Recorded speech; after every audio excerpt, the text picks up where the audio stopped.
महेश्वरः गुरुसाक्षात् परब्रह्म तस्मै श्रीगुरवे नमः। वक्रतुण्डं महाकायं सूर्यकोटिसमप्रभं निर्विघ्नं कुरु मे देव सर्वकार्येषु सर्वदा। शुक्लाम्बरधरं विष्णुं शशिवर्णं चतुर्भुजं प्रसन्नवदनं ध्यायेत् सर्वविघ्नोपशान्तये। ज्ञानानन्दमयं देवं निर्मलं स्फटिकाकृतिम् आधारं सर्वविद्यानां श्रीहयग्रीवम् उपास्महे।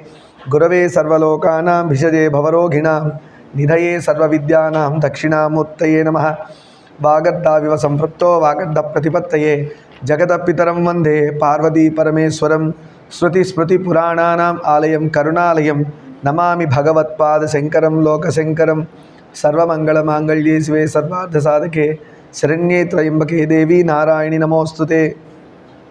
चतुर्भुजे चन्द्रकलावतंसे कुचोन्नते कुङ्कुमरागशोणे पुण्ड्रेक्षुपाशाङ्कुशपुष्पबाणहस्ते नमस्ते नमस्ते नमस्ते जगदेकमातः। वंदे शम्भुममापतिं सुरगुरुं वंदे जगत्कारणं वंदे पन्नगभूषणं मृगधरं वंदे पशूनां पतिं वंदे सूर्यशशाङ्कवह्निनयनं वंदे मुकुन्दप्रियं वंदे भक्तजनाश्रयं च वरदं वंदे शिवं शङ्करं। सदाशिवसमारम्भां शङ्कराचार्यमध्यमाम् अस्मदाचार्यपर्यन्तां वंदे गुरुपरम्परां। शारदा शारदां भोजवदना वदनाम्बुजे सर्वदा सर्वदास्माकं सन्निधिः सन्निधिक्रियात्। సమాదేవతాభ్యో నమః.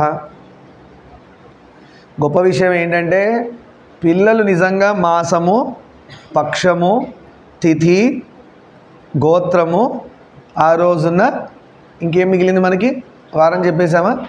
ఇవన్నీ చెప్పగలుగుతాం అంటే అదొక అచీవ్మెంట్.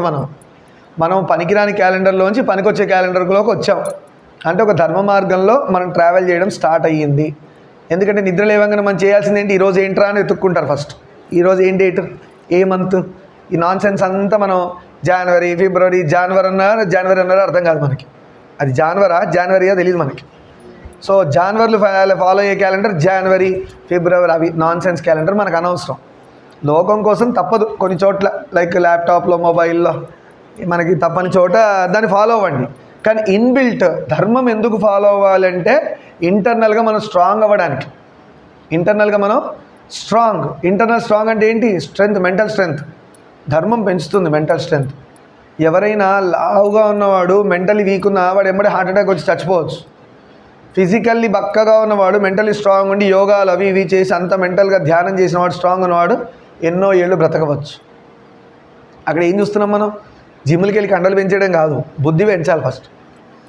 ఎందుకంటే చాలా చాలా వేరేవి కూడా పెంచుతున్నాయి శరీరాలు, దానివల్ల ఉపయోగం కాదు. మనం పెంచాల్సింది ఏంటి? బుద్ధి. ఎలాంటి బుద్ధి? ధర్మమైన బుద్ధి పెంచాలి. ధర్మమైన బుద్ధి అని ఏం చెప్పారు? వాట్ ఈజ్ ధర్మ అంటే ఏం చేయాలి? పరోపకారం ఇదం శరీరం. వేదంలో కొన్ని సూక్తులు, పురాణాల్లో కొన్ని సూక్తులు ఉన్నాయి. పరోపకారం ఇదం శరీరం అన్నాడు.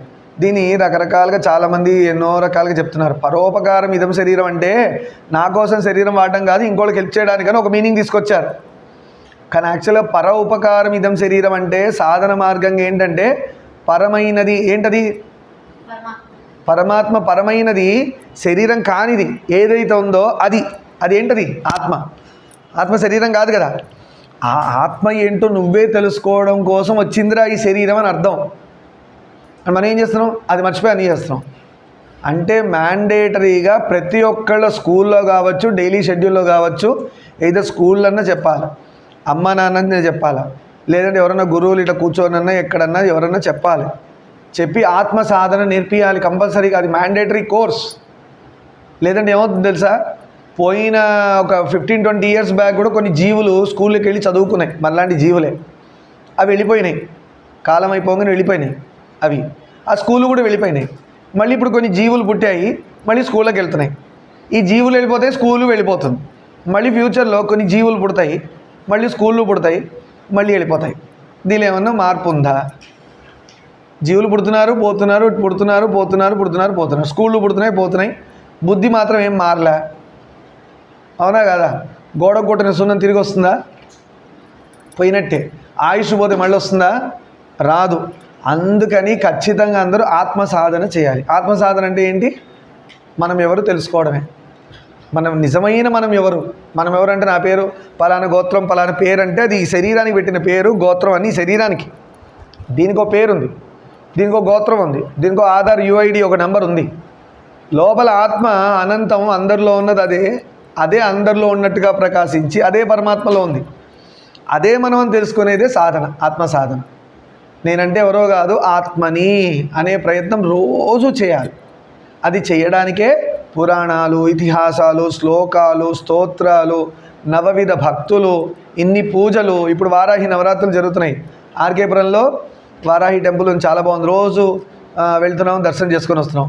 ఒక్కొక్కప్పుడు అంటే నాలో నేను మార్పు నేను అబ్జర్వ్ చేసుకుంటున్నా. మా గురుగారి దయ వల్ల నాలో మార్పు కొంచెం కొంచెం స్టార్ట్ అయింది. నేను మనిషిని అవుతున్నా అని చెప్పాలి. అండ్ ఇన్ని రోజులు మీరు మనిషి కాదా అంటే చూడ్డానికి మనిషి అని చెప్పాలి. లోపల లక్షణాలు అయితే జంతు లక్షణాలు ఉండొచ్చు కదా. అధికమైన కోపం ఉండొచ్చు.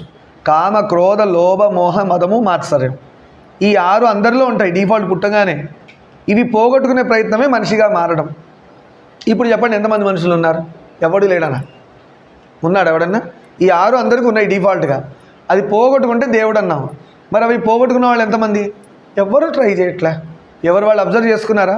ఈరోజు నాకు కామం ఎక్కువ ఉంది, అన్ని కోరికలు ఎక్కువవుతున్నాయి, అది తినాలి, ఇది తినాలి, ఇది కొనాలి, అది కొనాలి, ఇది ఎంజాయ్ చేయాలి, అది ఎంజాయ్ చేయాలి, ఎంతసేపు కోరికలు, అబ్బా దీని నుంచి ఎప్పుడు బయటికి వస్తాను రా అని ఒక ఆలోచన మన మీద మనకి రావాలి.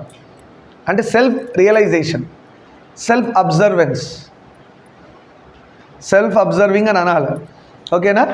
అది రావాలి. వచ్చినప్పుడు మనలో ఉన్న శత్రువులు కనబడుతుంటాయి. కామము, క్రోధము, నాకు అనవసరంగా నిన్న వాడిని తిట్టేశాను, కొట్టేశాను, ఇంత కోపం అవసరమా అసలు, నెక్స్ట్ టైం కంట్రోల్ చేసుకోవాలి.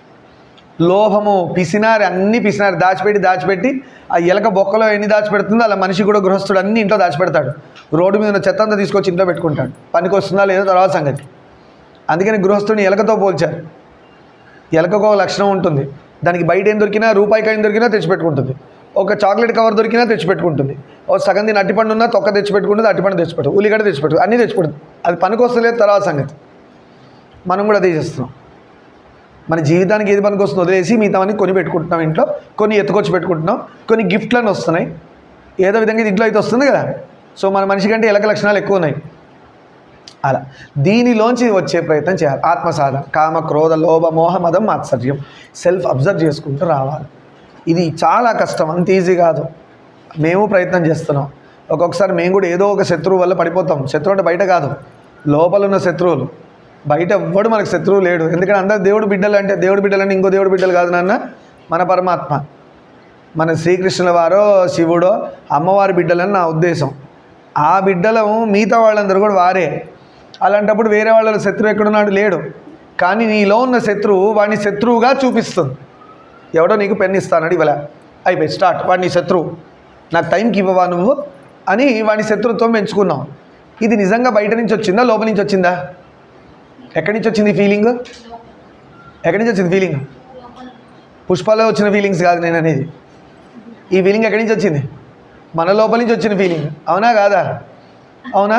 ఆ ఫీలింగ్ వచ్చినందుకు వాడు శత్రువుగా కనబడుతున్నాడు. కానీ నువ్వు చేసిన తప్పేంటి? దానికి ముందు నువ్వు పెన్నే తెచ్చుకోవాలి అసలు ఫస్ట్. ఇప్పుడు ప్రాబ్లం ఎక్కడుంది? నీలో ప్రాబ్లం పెట్టుకొని ఇంకోడిలో చూపిస్తున్నావు. అర్థమైందా? నీలో ప్రాబ్లం నువ్వు తేలేదు, నువ్వు డిసిప్లిన్ తప్పావు. నువ్వు స్టూడెంట్ అయ్యుండి తెచ్చుకోకుండా ఇంకోటి అడిగి వాడు ఈయనందుకు వాడి మీద కోపం పెట్టుకున్నావు. ఇంకా సాధించడం కోసం జీవితాంతం గుర్తుపెట్టుకుంటావు. అప్పుడు వాడు నాకు టైంకి ఇవ్వలే, నీకు టైంకి ఇవ్వలేదని ఇవ్వాలి, నువ్వు టైంకి ఎందుకు తెచ్చుకోవాలా? ఇవాళ రేపు లోకంలో మనం అబ్జర్వ్ చేసే వర్స్ట్ హ్యాబిట్ ఏంటి తెలుసా? No one will accept their fault. అంత దారుణమైన స్టేజ్కి వచ్చేసాం. మాలాంటి జనరేషన్ కనీసం నా తప్పండి, I'm sorry, I will accept అనే రోజులు మా వరకు ఉన్నాయి. ఇంకా ఇప్పుడు నెక్స్ట్ జనరేషన్ నేను తప్పైతే వాడే తప్పు అంటాడు. అంతకాకుండా కొట్టుకుందామంటారు. 2 దున్నపోతులు 2 ఎద్దులు కొట్టుకుంటే చూసారు, ఆంబోతులు, అవే కనబడుతున్నాయి బయటంతా. అవంతే కదా, ఇట్లా అంటది, అది కూడా ఇట్లా అంటది, ఇంకోటి ఇట్లా అంటది, పొట్టేళ్ళు కూడా అంతే, అది ఇట్లా అంటది. తగ్గుతుందా? Start. So there is no difference between an animal and human being. అలానే ఉండాల్సింది. భగవద్గీత అదా చెప్పింది, రామాయణం అదా చెప్పింది. ఒక ఆబోతో పొట్టేలో రామాయణం వింటుందా, భాగవతం వింటుందా? మనం వినేం మారాలి కదా. మనిషి అంటేనే మారుతాడు. ఇది ఎందుకు చెప్తున్నా అంటే మా గురువుగారి దయ వల్ల నేను చాలా మారుతూ వచ్చేదానికి ఒక ఎగ్జాంపుల్ చెప్తాను. కోపం ఇంకా తగ్గలే, టీచింగ్లో ఉన్న రోజులు ఉంటుందేమో అనుకుంటున్నా. ఎందుకంటే టీచర్గా ఉన్నప్పుడు ఏంటో ఏదో ధర్మం తెలుసు, అది ఫాలో అవుతారు. అది ఫాలో అవ్వకపోతే కోపం వచ్చేస్తుంది. అది ఫాలో అయ్యే ప్రయత్నం గట్టిగా చేస్తాం మేము. అందరూ అది ఫాలో అవ్వాలని గట్టి ప్రయత్నం చేసినప్పుడు ఏమవుతుందంటే కోపము అవుట్ బ్రేక్ అవుతుంది. కాకపోతే అది కరెక్ట్ అని ఎప్పుడు అవుతుంది అంటే టీచర్ కోపం, గురువు గారి కోపం కరెక్ట్ ఎప్పుడు అవుతుంది, రాంగ్ ఎప్పుడు అంటే ఆ కోపం ఇలా వచ్చి ఆరిపోయింది అనుకోండి, అది కరెక్ట్ కోపం. అంటే అవసరం వరకే కోపం, దాని తర్వాత మళ్ళీ దగ్గర తీసుకోవడం, ఏదో శాంతించే ప్రయత్నాలు ఏమో ఉంటాయి.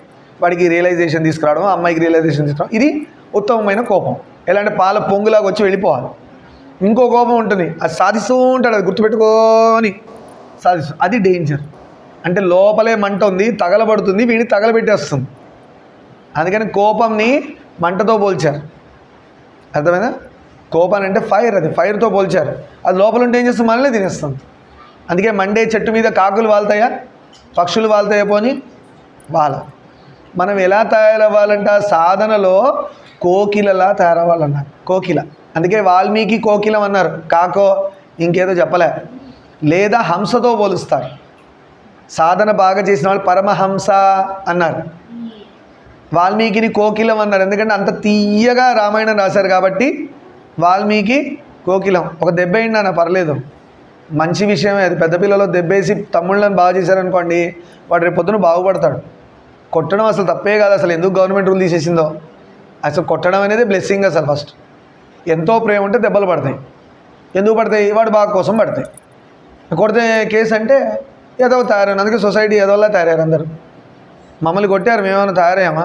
బాగుపడ్డాం. ఇంకా కొట్టగానే ఇట్లా అయ్యారు. పేరెంట్స్ కొట్టరు, అమ్మ కొట్టదు, గురువు కొట్టదు. ఇంక ఎవడు వాడిని బాగా చేసేది? నిర్దాక్షిణ్యంగా చిన్న మొక్క వంగిపోతేనే లాగి కర్రకేసి కడుతున్నాం. దున్నపోతు మాట వినకపోతే నెత్తికి ముక్కులోంచి ఇలా తాడు కట్టి కర్రకేసి పైకి ఎత్తి పెడతాడు దాని మొత్తం తగ్గే వరకు, కొవ్వంత తగ్గే వరకు, అతని మదం తగ్గే వరకు. మరి వాటికో న్యాయం, మనకో న్యాయమా? అందుకే మనిషే వస్తుకున్నాడు అన్ని జీవుల కంటే. సరే, ఇందాక ఏం చెప్తున్నావు? కోపం మీద అలా వచ్చిపోయేది ఉత్తమమైన కోపం. మీరు కూడా మీ తమ్ముడు ఎవరో డిస్టర్బ్ చేస్తున్నారు పక్కన, మెల్లగా చెప్పండి. First warning, second warning, third warning. వాడికి అలవాటు చేయాలి. అక్క ఫస్ట్ వార్నింగ్ ఇచ్చిందా, మారిపోవాలి. సెకండ్ వార్నింగ్ ఇచ్చింది, మారలేదా, థర్డ్ వార్నింగ్ తర్వాత కొట్టేస్తుంది రోయ్ అనేది ప్రిపేర్ అవ్వాలి. వాడి తిరిగి కొట్టకుండా చూసుకోవాలి. తిరిగి కొడితే పేరెంట్స్ యాక్ట్ చేయాలి. ఇక్కడ పేరెంట్సే ఇక్కడ ప్రాబ్లం. పేరెంట్స్ పెద్దది చెప్పినప్పుడు చిన్నవాడు రివర్ట్ అవుతున్నా అంటే చిన్నవాడిని కంట్రోల్ చేయాల్సిన బాధ్యత పేరెంట్స్దే. అక్క అది దాని మీద ఎందుకు నన్ను తిరగబడుతున్నావు, బుద్ధి లేదా నీకు, ఏమి నేర్చుకుంటున్నావు అని చెప్పి నాన్న బెల్ట్ తీస్తే సెట్ అయిపోతుంది. నేనైతే అదే చేస్తా. అలా చేయట్లే. తిట్టావా అని నవ్వుతాడు. ఇంకా తండ్రో తల్లో నవ్వుతారు. అక్కని తిట్టావా, అన్నని తిట్టావా అని నవ్వుతారు. రేపొద్దు వీడిని తిడతాడు. 60 ఏళ్ళు వచ్చాక వాడి పెళ్ళై భార్య వస్తుంది కదా, వీడిని తిట్టి బయట ఇసిరేస్తాడు. అప్పుడు బుద్ధి వస్తుంది. అదే అన్నారు మన రవీంద్రనాథ్ ఠాగూర్ స్టోరీ. ఏం నేర్చుకున్నారు? టికెట్ లేకుండా ప్రయాణం చేస్తేనే వాళ్ళ నాన్న ఎంత సీరియస్ అయ్యాడు ఆ ఏజ్లోనే. ఎలా కట్టించాడు? టికెట్ డబ్బులు, ఫుల్ టికెట్ డబ్బులు విత్ ఫైన్ అన్నీ కలిపి కట్టించారు. అవునా కాదా? మరి అది సంస్కారం నేర్పించాలి. అది కానప్పుడు అట్లీస్ట్ ఇలాంటి క్లాసెస్ అవుతుంటే అటెండ్ చేస్తే పిల్లలు కానీ పెద్దవాళ్ళు కానీ తెలుసుకుంటూ ఉంటాం. ఇదేదో ఎవడో ఇక్కడ కూర్చున్నోడు మాట్లాడుతున్నాను కదా, అందరం డిస్కస్ చేస్తాం. ఒక్కొక్కసారి పిల్లలు వాళ్ళకి తెలిసిన చెప్తుంటారు, నేను నేర్చుకుంటుంటా. ఓహో ఇది నాకు రాదు కదా, నేను నేర్చుకోవాలి. వీడేదో క్వశ్చన్స్ అడుగుతుంటారు ఒక్కొక్కసారి నన్ను. ఆ క్వశ్చన్స్ బట్టి నేను ఎంతో రీసెర్చ్ చేయాలి. వాళ్ళకి ఆన్సర్ చెప్తాను, బట్ ఇంకా ఇన్ డెప్త్లో చాలా నేర్చుకుంటూ పోతాను. అర్థమైందా ఇది? సరే, ఒక్క నిమిషమ్మా, డౌట్ సెక్షన్ పెట్టుకుందాం ఒక్కసారి. నేను ఒకటి ఇంపార్టెంట్ టాపిక్ చెప్దాం అనుకుని మర్చిపోయాను. సరే, మనం ఎలా అయినా మనం తిథి, వారం అవి తెలిసిపోయినాయి, మాసం ఇవన్నీ మనకు తెలిసినాయి దేవుడి దయ వల్ల. రైట్. ఇవాళ రోజున చతుర్విధ పురుషార్థాలు అని ఉన్నాయి. 4 చతుర్విధ పురుషార్థాలు. గాలి వర్షమేనా అన్న, దానికి టెన్షన్ పడాల్సిందా? లోపల ఉన్న హాయిగా ఎన్నో పక్షులు పాపం చెట్ల మీద ఉన్నాయి, జంతువులు వర్షాన్ని తడుస్తున్నాయి, వాటికన్నా మనం సేఫే. అందుకే మనం వర్స్ట్ అవుతున్నాం. ప్రొటెక్టెడ్గా ఉండి వాటి కష్టం తెలుసు కాబట్టి బాగుపడతాయి. ఒకటే గుర్తు, మనిషికి ఒకటి అలారం లాగా పెట్టుకోవాలి. నేను మనిషిగా పుట్టాను, అన్ని జీవరాశుల కంటే ఉత్తమమైన జన్మ మనిషిది, దీని తర్వాత ఆప్షన్ లేదుగా. ఏముంటుంది? మనిషి మనిషిగా జీవించకుండా ధర్మంగా జీవించకపోతే అన్ని జీవరాశులు ఏదో ఒకటిగా పుడతాడు. వాటికి లెక్క ఏంటి? వాటికి ఇంకా వేరే జన్మలు రావు, ఖచ్చితంగా మనిషి జన్మే రావాలి. ఎందుకంటే అవి ఎక్కుకుంటూ వస్తున్నాయి కింద నుంచి. ఆ జీవరాశులు వేరేవన్నీ ఇలా ఎక్కుతూ ఎక్కుతూ ఎక్కుతూ మనిషి జన్మకు వస్తున్నాయి. వీడు పాపాలు చేసి చేసి చేసి కింద పోతున్నాడు. అందుకే ధర్మం మనిషికే, వేరే జంతువులకు లేదు. అర్థమైందా? 33 కోట్ల జీవరాశుల్లో ఎలాంటి 84 లక్షల జీవరాశుల్లో, అర్థమైందా? వాటి సబ్ స్పీషీస్ అన్నీ కలిపితే కౌంట్ ఎక్కువ. 84 లక్షల జీవరాశుల్లో అర్థమైందా? ఈ ధర్మం ఫాలో అవ్వాలనే సిస్టమ్ మనిషికి ఒక్కడికే ఉంది. ఒక పులి వచ్చి జింక పిల్లని చంపి తిన్నది, దాని పాపం రాదు, దాని బుద్ధి లేదు. దాని బుద్ధి ఎంతవరకు పనిచేస్తుంది? దానికి కావాల్సింది దొరికిందా చంపి తిను, అంతవరకే. ఆకలేసిందా చంపి తిను, ఇంతే. వాడికి అన్నం పెట్టినోడు కూడా చంపి తినేస్తుంది, అంతేగాని కృతజ్ఞుడు అని చెప్పి పాపం వేయడు దానికి దేవుడు. మనిషికే అన్ని రూల్స్. అందుకే ధర్మము వేదాలు ఇవన్నీ మనకి మనిషిగా బ్రతకడానికి. సరే, చతుర్విధ పురుషార్థాలను ఉన్నాయి 4, గుర్తుపెట్టుకోండి. ఎలా అయితే అంతఃశత్రువులు 6 ఉన్నారు కదా, కామ, క్రోధ, లోభ, మోహ, మద, మాత్సర్యం. ఇవన్నీ బుక్ పెట్టుకొని నోట్ చేసుకోవాలన్నా. మళ్ళీ ఎవరు చెప్పరు. ఇది ఇంటికి వెళ్ళాక ఒక రివిజన్, ఒక ½ అవర్, లైక్ సండే మార్నింగ్ మనం జనరల్ నాలెడ్జ్ ఎలా డెవలప్ చేసుకుంటున్నాం అలా డైలీ 1 అవర్ ఈ నాలెడ్జ్ని మీరు రివైజ్ చేస్తే మీ ఫ్యామిలీ పక్కా బాగుంటుంది, మీ పిల్లలు బాగుంటారు. ఎందుకంటే మీరు బాగుంటారు కాబట్టి పిల్లలు ఖచ్చితంగా బాగుంటారు. వాళ్ళు ధర్మమైన మార్గంలో వెళ్తారు. మీరు సొసైటీకి రోల్ మోడల్స్ అవుతారు. స్వామి వివేకానంద ఎలా చెప్పుకుంటున్నాం, ఒక రామకృష్ణ పరమహంస ఎలా చెప్పుకుంటున్నాం, వెధవల గురించి ఎలా చెప్పుకుంటున్నాం. అలా ఉండొద్దని, అలా ఎలా ఉండాలో కూడా తెలిసి వస్తుంది మనకి. ఎలా ఉండాలో కూడా తెలిసి వస్తుంది, ఇలా ఉండకూడదని కూడా తెలిసి వస్తుంది. సరే, చతుర్విధ పురుషాల్లో మన సంకల్పంలో చెప్పుకుంటాం ఏమని?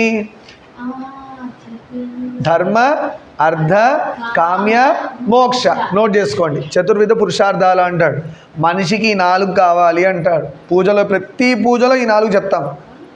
ధర్మ, అర్థ, కామ్య, మోక్ష చతుర్విధ ఫల పురుషార్థ సిద్ధ్యర్థం అని అడుగుతాం సంకల్పంలో. ధర్మ, అర్థ, కామ్య, మోక్ష.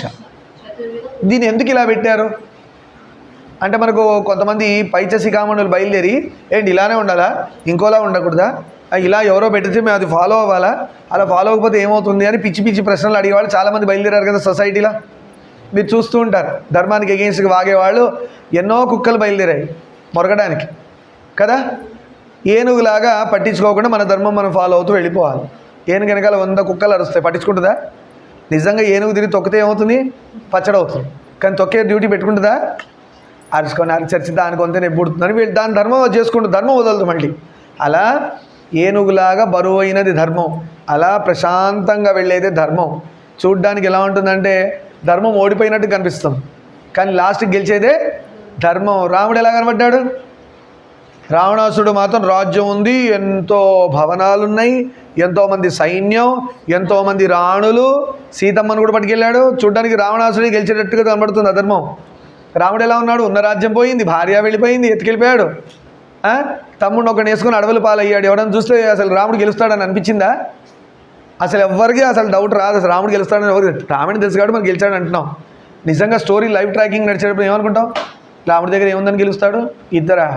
పోయి అంత కోట సైన్యం మీద గెలుస్తాడా? బ్రహ్మ, విష్ణు, మహేశ్వరులే రావణాసుడి మీద గెలవలేకపోయి ఈ రాముడు గెలుస్తాడా మనిషి అనే డౌట్ వస్తుందా రాదా? కానీ ధర్మం చూడ్డానికి ఇద్దరేలాగా కనబడుతుంది అక్కడ. కానీ ఏమైంది? ఆఖరికి ధర్మమే గెలిచింది. ఎవరైనా డిస్టర్బ్ చేస్తే నేను ఏం చెప్పాను ఇందాక?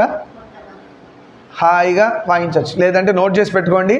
పురాణం అయ్యాక నేను స్టార్ట్ చేస్తా బ్యాటింగ్, సరేనా? నోట్ చేయండి, అబ్జర్వ్ చేసి నోట్ చేయండి. పురాణం అయ్యాక మనం స్పెషల్ క్లాస్ పెట్టుకుందాం, బ్రెయిన్ వాషింగ్ క్లాస్. పాలిష్ చేస్తుంటేనే కదా షైన్ వచ్చేది.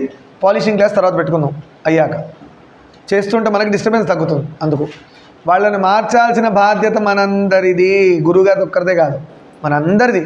సొసైటీని మార్చుకోవాల్సిన బాధ్యత కూడా మనందరిదే. మీరు వెళ్ళి ఏం చేయక్కర్లే, మీ పని మీరు చేసుకుంటే మిమ్మల్ని చూసి వాళ్ళకి బుద్ధి వచ్చి మారుతారు. మీకటి చిన్నవాళ్ళు అనుకో, రాయ్ తప్పురా అని చెప్పండి. మీకాళ్ళు పెద్దవాళ్ళు అనుకోండి, ఏం చెప్పద్దు, మీ పని మీరు చేసుకుంటూ పోండి. వాళ్ళకి సిగ్గు అనిపిస్తాం. మీరు నీట్గా డ్రెస్సింగ్ వేసుకొని పోతున్నాడు, ఎవడో వెదవ ఇంతవరకు వేసుకొని పోతున్నాడు, వాడికి సిగ్గు అనిపిస్తుంది. నాకటి చిన్నోడు ఎంత ముద్దుగా పోతున్నాడు, నేను చూడు ఏదో జంతువు టైప్లో సగాలు వేసుకొని పోతున్నాను బుద్ధి లేకుండా అని వాడు మారుతాడు. అలా మనం పెద్దవాళ్ళకి చెప్పకూడదు, వాళ్ళు చూసి నేర్చుకుంటారు. ఎందుకంటే మనం చెప్తే వాళ్ళకి ఈగో హట్ అయ్యి రోషం వస్తుంది, అది ఇంకోలాగా వెళ్తుంది. అందుకే పెద్దవాళ్ళకి చెప్పే డ్యూటీ నేను కూడా పెట్టుకోను. మీరే కరెక్ట్ అంటాను, దండం అంటాను, వచ్చేస్తాను, ఆ పని నేను చేసుకుంటా. ఎవరన్నా పెద్దవాళ్ళు వచ్చి నన్ను అడిగితే మాత్రం, అమ్మ మీరు నన్ను అడిగారు కాబట్టి ఇది ధర్మం, వీలైతే చేయండి, కుదరకపోతే దండం, శ్రీరామ అనుకొని వదిలేయాలి. సరే, ధర్మ, అర్థ, కామ్య, మోక్ష. మరి సంకల్పంలో దేవుణ్ణి అడిగేటప్పుడు ధర్మ, అర్థ, కామ్య, మోక్షాలు 4 ఎందుకు పెట్టారు? పెట్టచ్చుగా పెద్ద లిస్టు. అంటే గుర్తుపెట్టుకోండి, ధర్మము. మీరు ఏ పని చేసినా ఫస్ట్ ఏం పెట్టారు? ధర్మం పెట్టారు. మీరు దేవుణ్ణి అడిగేటప్పుడు కూడా ఏమడుగుతున్నాం? ఫస్ట్ స్వామి నాకు ధర్మంలో ఉండేటట్టు చూడు స్వామి. ధర్మంలో ఉంటే అన్నీ కరెక్టే. ఇంకా ఎగ్జాంపుల్, అంత గొప్ప రావణాసురుడు, అంత గొప్ప రామాయణమే ఎగ్జాంపుల్ మనకి చాలా వాటికి. మీరు లోకంలోనే ఏది మాట్లాడినా కూడా అది రామాయణంలో దొరుకుతుంది. అందుకే అది ఆది కావ్యం, గొప్ప కావ్యం. అందుకే వాల్మీకిని కోకిల అన్నారు, అంత తీయనైన కావ్యం రాసి పెట్టారు కాబట్టి. ఒక మనిషికి సంబంధించింది, ఈ భూమి మీద ఉన్న అన్నిటికీ సంబంధించి రామాయణంలో దొరుకుతుంది. ఇప్పుడు మనం ఏమనుకున్నాం? ఇందాక ధర్మ అనుకున్నాం. ధర్మంగా ఉండాలనే క్యారెక్టర్ ఎక్కడుంది రామాయణంలో? విభీషణుడు. వెరీ గుడ్, మంచి పని చేసాం, వెరీ గుడ్ సహనా. ధర్మం అనే క్యారెక్టర్ ఎక్కడుంది? విభీషణుడు. లంక మొత్తంలో అంత అధర్మమే ఉంది, ఒక్కడే ధర్మాత్ముడు ఉన్నాడు. ఎవరైనా లంకలో విభీషణుడు. ఆయన లాస్ట్కి ఉన్నాడా పోయాడా? ఉన్నాడు. ఎందుకు? ధర్మం పట్టుకున్నాడు కాబట్టి. నిజంగానే విభీషణుడు బ్రహ్మ గురించి తపస్సు చేసినప్పుడు స్వామి నాకేమొద్దు, ధర్మంలో ఉండేటట్టు చేయి స్వామి అన్నాడు. అందుకే ఆయన చిరంజీవి అయ్యాడు. విభీషణుడు చిరంజీవి అయ్యాడు. మిగతా వాళ్ళందరూ రకరకాల కోరికలు అన్నారు, అందరూ పోయారు. నేను చావకూడదు అన్నారు. నాకు చావు లేకుండా వరమయ్య అని అడిగాడు రావణాసురుడు, కుంభకర్ణుడు, అందరూ పోయారు. చావకూడదు అన్న వాళ్ళు ఏమో పోయారు. ధర్మంగా ఉండాలి నేను అన్నవాడు చిరంజీవి. ఎందుకంటే ధర్మం చస్తుందా? ధర్మానికి చావలేదు. ధర్మంగా ఉండాల్సిన వాడు భూమి మీద కావాలి. నిజంగా ధర్మాత్ములు భూమి మీద కావాలి, వాడికి చావు ఎలా వస్తుంది? ఇది ఒక లాజిక్. ఇది తెలియక మనం ఏదో పిచ్చి కోరికలు అని అడుగుతున్నాం. దేవుని సింపుల్గా, అందుకనే ఫస్ట్ సంకల్పంలో మన ఋషులు, మన గోత్రీకులు ఉన్నారు కదా, రోజు తలుచుకుంటాం. వాళ్ళు పెట్టిన సంకల్పంలో ధర్మం ఫస్ట్ పెట్టారు. ధర్మంలో ఉండేటట్టు చూడు స్వామి. నా బుద్ధి అంతా కూడా రామాయణాన్ని దృష్టిలో పెట్టుకొని చూడాలి. అంటే ఇక్కడ లెన్స్లో ఏముండాలా? రామాయణం ఉండాలి. మీరేమో చూస్తున్నారంటే రామాయణంలోంచి మన చూపు పోవాలి. అంటే అన్నగా ఎలా ఉన్నాడు రాముడిలా ఉండాలి, తమ్ముడుగా ఎలా ఉన్నాడు రాముడిలా ఉండాలి, భార్యగా ఎలా ఉండాలి, భార్యకి చెప్పేటప్పుడు సీతమ్మలాగా ఉండాలని చెప్పాలి, దాసుడుగా ఉంటే హనుమంతుల్లా ఉండాలి, మిత్రుడుగా ఉంటే సుగ్రీవుడిలా ఉండాలి, మిత్రుడిగా ఎలా ఉండకూడదు అంటే వాలిలాగా ఉండకూడదు, రావణాసురులా ఉండకూడదు. చూసారు ఎన్ని ఉన్నాయో? ఇంట్లో ఉన్న దాసి మాట వినాలా వినద్దా రామాయణం చెప్తుంది. ఎందుకంటే ఏం చేసింది అక్కడ? ఎవరు దాసి? అరణపు దాసి వచ్చింది కదా, కైకతో వచ్చిన దాసి ఎవరు? మందర మాటలు విన్నది కైక. అంటే రాణి స్థానంలో ఉన్న ఆవిడ, ఈ కింద స్థానాలు అనేకంటే కూడా ఒక రాణిగా ఉన్న ఆవిడకి మెచ్యూరిటీ లెవెల్ వేరేగా ఉంటుంది. అప్పుడే కదా ఆవిడ రాణి అంటారు. అంటే ఆమె చదువుకున్న చదువులు, గురువు దగ్గర నేర్చుకున్న విద్య ఎన్నో ఉంటాయి. ఈ దాసిగా వచ్చిన మాట విని పడిపోయింది. దానివల్ల ఏమైంది? అయోధ్యనే కదిలిపోయింది. ఎవరి మాట విన, అంటే చెడు మాటలు వినొద్దు అని చెప్తుంది రామాయణం. ఎక్కడైనా తీసుకోండి, రామాయణంలో ఎగ్జాంపుల్ ఉంది. అందుకే ధర్మం ఫస్ట్ది. నెక్స్ట్ అర్థం. అర్థం అంటే మీనింగ్స్ అని కాదు, డబ్బులు ఆర్ మీకు కావాల్సిన వస్తువులు. ధర్మంతో కూడిన అర్థం. మీరు జాబ్ చేస్తున్నారు, ఓకేనా, జాబ్ చేస్తున్నారు, ఒక గొప్ప పొజిషన్లోకి వెళ్ళిపోయారు, మేనేజర్ ఇది అయ్యారు. ఎవడో బెంచ్ కింద నుంచి బ్లాక్ మనీ పెట్టాడు, కమిషన్ ఇచ్చాడు, అది అధర్మం, తీసుకోకూడదు. ఎందుకంటే ముందు ధర్మం పెట్టి చూస్తే అర్థం అనేది ధర్మంతో కూడిన అర్థం రావాలి చేతిలోకి. అంటే డబ్బు కానీ వస్తువు కానీ ధర్మమైంది చేతికి వస్తే నీకు పాపం అంటలేదు. దొరికింది కదా బాగుంది, చేయి కింద పెట్టి డబ్బులు తీసుకోవచ్చు కదా అంటే రేపు పొద్దున్న లోపల ఉంటారు. ఎందుకు? అధర్మం కాబట్టి నువ్వు తప్పుదోవలకి వెళ్ళిపోయావు. సో ఖచ్చితంగా కష్టార్జితమే ధర్మం. అలాంటి కష్టార్జితమే ధర్మమైన అర్థం. నీకు 10,000 రావచ్చు, ఒక 3 సంవత్సరాలకి 20,000 పెరగచ్చు. అదే ధర్మం, అదే అర్థం. అలాంటి అర్థం ధనమే అర్థమైన ధర్మం. మన కరెక్ట్ మీనింగ్ఫుల్ ఎర్నింగ్స్ అంటారు. అర్థమైందా? అర్థమైన ధనం అంటారు. అర్థమైన అంటే మీనింగ్ఫుల్ అని ఇక్కడ తీసుకోవచ్చు. ధర్మంగా సంపాదించండి అని అంటున్నా. అర్థమైంది? ధర్మం పెట్టగానే సంపాదించేది అలచారు. సరే, ధర్మ అర్థ కామ్య పెట్టారు. నెక్స్ట్ కామ్య అంటే కోరికలు. కోరికలు ఎలాంటి కోరికలు? ధర్మమైన కోరికలు. అంటే ధర్మాన్ని ముందు పెట్టి నువ్వు డబ్బు సంపాదించు, ధర్మాన్ని ముందు పెట్టి కోరికలు తీర్చుకో. అంటే ఒక మంచి భార్య ఉండాలి, ధర్మమైన కోరిక. ఎందుకంటే గృహస్థుడు అవ్వాలి కదా, ఎవరు అనుకోరు? ఒక మంచి భర్త రావాలి, ధర్మమైన కోరిక. ఒక మంచి గర్ల్ ఫ్రెండ్, మా బాయ్ ఫ్రెండ్ గురించి మాట్లాడట్లే, అది అడగకూడదు. ఒక మంచి భార్య, ఒక మంచి హస్బెండ్, ఇది ధర్మమైన కోరిక. పెళ్ళయ్యాక ఒక మంచి కొడుకు పుడితే బాగుండు అని గుళ్ళ చుట్టూ తిరుగుతారు. ఓ మంచి బిడ్డ కూతురు పుడితే బాగుండని గుళ్ళ చుట్టూ తిరుగుతారు. ఇది కూడా ధర్మమైన కామ్యమే. సో ధర్మంతో డబ్బు సంపాదించు, ధర్మంతో కోరికలు తీర్చు. నీకు బెల్లం పొంగల్ ఏదో తినాలనిపించింది, నువ్వేం చేయాలి? బుడబుడ చేసుకొని తినేయకూడదు. అది ధర్మమైనది ఎప్పుడవుతుందంటే అది వండి దేవుడికి చూపించి తిను, ప్రసాదం అయిపోయింది. నీ కోరిక తీరింది, ప్రసాదం తిన్నాం, 2 విధాలుగా పనికొచ్చు. అట్లా అని ఇంకేదో నాన్ సెన్స్ నాన్ వెజ్ ఏవో పనికిరాని తాగే పదార్థాలని దేవుడు చూపించి తింటా అంటే మీ రిజల్ట్ కూడా అట్లే వస్తుంది. ఇలాంటి పిచ్చి పనులు దేవుడి దగ్గర చేయకూడదు. అర్థమైందా? పనికిరాని తిని తాగాం కాబట్టి మనం జంతువులం అయ్యాం. ఇక అలాంటి దేవుడు పెడితే ఆయన అలా అయ్యాడు అనుకో, వీరభద్రుడు ఏం చేశాడు? పళ్ళు రాలగొట్టేశాడు, కొంతమంది ముక్కు పీకేశాడు, కొంతమంది తలకాయలు ఎగరగొట్టేశాడు. ఆ ప్రవర్తన ఎలా ఉంటుంది? విజృంభణ ఉంటుంది. అందుకని పనికిరాని వస్తువులను దేవుడికి పెట్టకూడదు. సాత్వికంగా పెడితే ఆయన ప్రశాంతంగా కూర్చుంటాడు సీట్లో, మనల్ని ప్రశాంతంగా చల్లని చూపులతో చూస్తాడు. సూర్యుడే చలికాలంలో ఒకలా ఉంటాడు, వానాకాలంలో సూర్యుడు ఒకలా ఉంటాడు, సమ్మర్లో ఒకలా ఉంటాడు. సూర్యుడు నాకు డియరెస్ట్ అని చెప్పేసి మీరు చలికాలంలో మబ్బుల చాటులో ఉన్న సూర్యుడిని చూడగలరు, లేదంటే వానాకాలంలో మబ్బుల చాటులో కనబడని సూర్యుడిని కొంచెం అలా కనబడుతుంటే చూడగలరు. నా డియరెస్ట్ ఫ్రెండ్ అని చెప్పి మీరు సమ్మర్లో మధ్యాహ్నం ఇప్పుడు చూడగలరా? ఫిలమెంట్ ఎగిరిపోతుంది కళ్ళకి, అవునా కాదా? అంటే దేని లిమిట్ దానికి ఉంది, లిమిట్ దాటిపోవద్దు. సో ధర్మమైన అర్థమో మనమంతా నేర్చుకునేది అదే. ఇప్పుడు ధర్మం నేర్చుకుంటున్నాం. మీరందరూ ఖచ్చితంగా బ్రైట్గా ఫ్యూచర్ ఉంటుందని చెప్పడానికి ఇది ఒక్క ఎగ్జాంపుల్ చాలు. మీరందరూ ధర్మంలో ఉంటున్నారు, ధర్మం తెలుసుకుంటున్నారు, ధర్మం నేర్చుకుంటున్నారు, ధర్మమైన దారిలో వెళ్తున్నారు. సో ఇలా ఉన్న వాళ్ళు ఏదైనా సంపాదించని వాళ్ళకు రోగాలు రావు, వాళ్ళు తిన్న తిండి ఒంటికి పడుతుంది, దిక్కుమాల రోగాలు వచ్చి లాస్ట్లో హాస్పిటల్ బిల్లు లక్షల కోట్లు ఖర్చు పెట్టక్కర్లేదు. ఎందుకంటే అన్యాయంగా సంపాదిస్తే అన్యాయంగా పోతుంది, ధర్మంగా సంపాదిస్తే ఎందుకు పోతుంది? అలానే వాళ్ళ పిల్లలు కూడా ధర్మంగా పెరుగుతారు, వాళ్ళ మొత్తం చుట్టూ హ్యాపీనెస్సే ఉంటుంది, ఎందుకంటే ధర్మం కాబట్టి. సో అలా ధర్మంతో ఉండి మంచి శాలరీస్ జాబ్స్ తెచ్చుకొని బిజినెస్ చేయండి, ధర్మంగా సంపాదించండి. ఒకవేళ మీకు ఎక్కువ వస్తుంది అనుకోండి, దానం చేయండి, అది కూడా ధర్మమైన ఆలోచనే. ఎవరికైనా లేని వాళ్ళకి ఇవ్వండి, తాగుబోతుకి ఇవ్వద్దు. వాడు తాగిపోయి బడ్డీ కింద పడ్డి చచ్చాడు అనుకో, ఆ పాపం మీకేస్తాడు. వీడు పలానా మనిషిని చంపాడు, డబ్బులు ఇచ్చిన కారణంగా వాడు తాగి బండి కింద పడ్డాడు కాబట్టి ఆ పాపం ఎవరిదిరా అంటే తాగిచ్చినోడిది కాదు, డబ్బులు ఇచ్చినోడు. అందుకే ఎవడు పడితే వాడికి డబ్బులు ఇవ్వకూడదు, అది కూడా చూసి చేయాలి. అపాత్ర దానం చెయ్యకూడదు. ధర్మ అర్థ కామ్య. కామ్యం అంటే కోరికలు. ఇక అన్నీ అయిపోయినాయి, ఇంకేముంది మనకి? నెక్స్ట్ మోక్షం. మోక్షం అంటే ఏంటి? స్వామి నాకు ధర్మం నేర్పించావు, ధర్మమైన ఉద్యోగం ఇచ్చి మంచి అర్థం అంటే డబ్బులే కాదు, మనకు కావాల్సిన కోరికలు, భార్య, పుత్రులు, కూతురులు, ఇల్లు, కారు, బండి, ఏసీ, ఇవన్నీ అర్థంలోకే వస్తాయి.